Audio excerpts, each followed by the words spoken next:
Hey everyone, I'm with Aaron Oxford. We're here to just share a little bit about what's behind the events that we're doing, give you a little bit of sense of the purpose of why we're doing it and what was the inspiration behind it.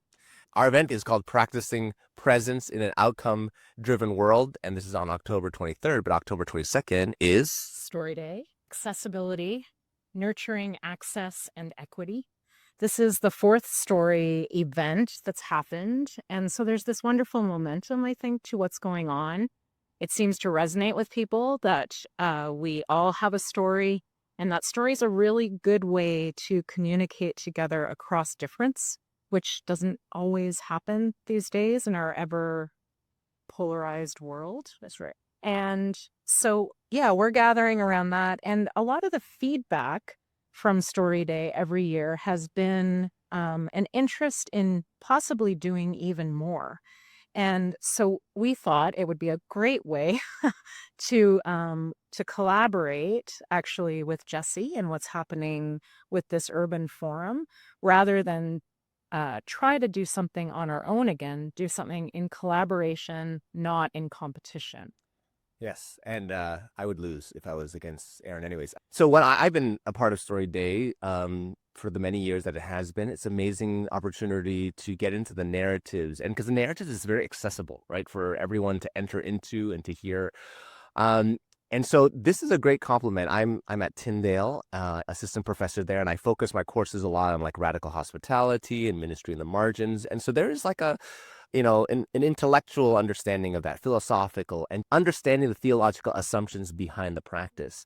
And so, in a way, sometimes it's too heady at times, and so it's very good to just mix like the two sides of the brain. The story-based narrative things with some discussions in a way intellectually, but also story-based as well in our forum to get into the issues. For example, in our Practicing Presence in an Outcome-Driven World forum, there'll be things that have to do with what's emerging in a collective that we have of people who are urban ministry educators, what we call a social transformation hub.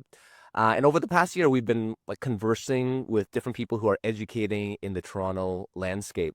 So, for example, we have something that deals with addiction, and we talk about like the theological underpinnings behind our perspectives on abstinence-based for harm reduction approaches. We think about vocation in the social sector, like how do you find your sense of call in secular environments that doesn't feel like you're behind a pulpit? How do you think about community organizing in a theological lens? So those are kind of the topics that we're working through. And I know Story Day, you're thinking about a specific topic this year on accessibility. You want to share a bit about that?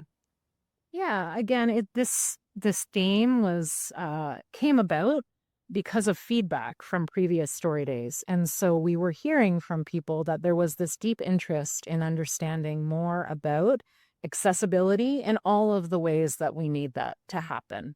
So physical accessibility, certainly for those who might have mobility devices and needs as far as getting into spaces, but also like the different ways that we learn and think and experience the world, that we do want to think about what it means to create low barrier spaces for people that really do include everybody. And I think that this is something that is still lacking very much in our world today, and we need to make an effort to create a more just society. Yeah. And so I planned it around Story Day, this Practicing Presence. We just said, let's just make it so that if people come to one, they can come to the other. We'll have different registration pages, but you can get a coupon code and get a discount on the other if you go to one of them. And so look out for that. And just note, we're all happening kind of in the downtown east area. We'll be having ours here at Little Trinity Anglican Church downtown here near Parliament and King. And then your event will be at St. James Cathedral event venue, which is at 65 Church Street. So not far from this one. So if you're coming in to Toronto for these events, they will be close together, easy to get to. And so thank you for taking interest in this, and we hope that you can join us in these events. It's going to be a lot of fun. Yeah, please come.